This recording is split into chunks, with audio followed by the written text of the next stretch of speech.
I'll do anything that seems fun and interesting. So whatever new technology comes along, I'll probably be playing around with it.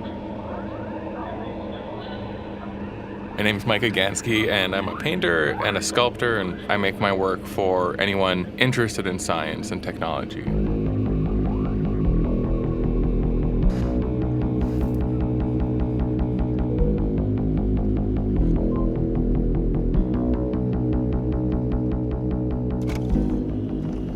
The moment I saw something that I designed get spit out by a 3D printer, I was totally hooked.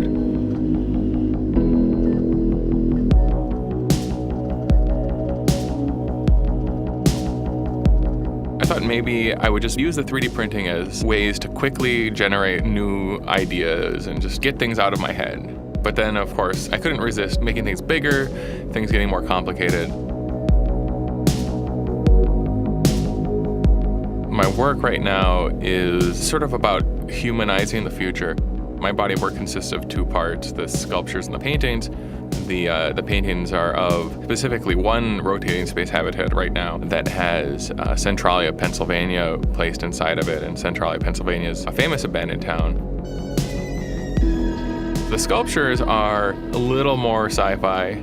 They're a fleet of spacecraft, and each spacecraft is modeled after a different body part. Once I create all the different pieces, then they could potentially be floating through space, like in a giant humanoid form. The next project is going to involve combining the sculpture with virtual reality also.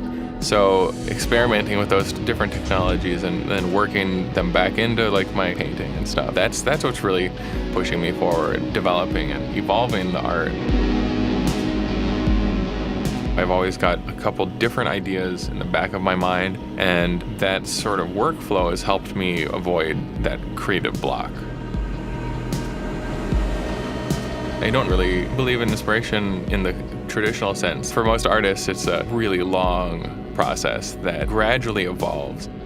When you're slowly working on a piece of artwork, you're sitting there nose against this object, and all of a sudden you realize, oh, this doesn't mean what I originally thought it meant at all. This is obviously related to this book that I read like 3 years ago.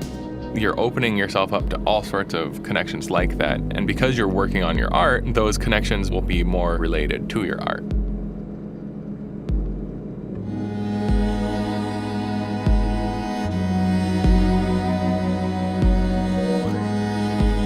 Those sort of connections, that's what real inspiration is. And I think you have to expand your horizons if you want to communicate about things that are bigger than yourself to do something interesting.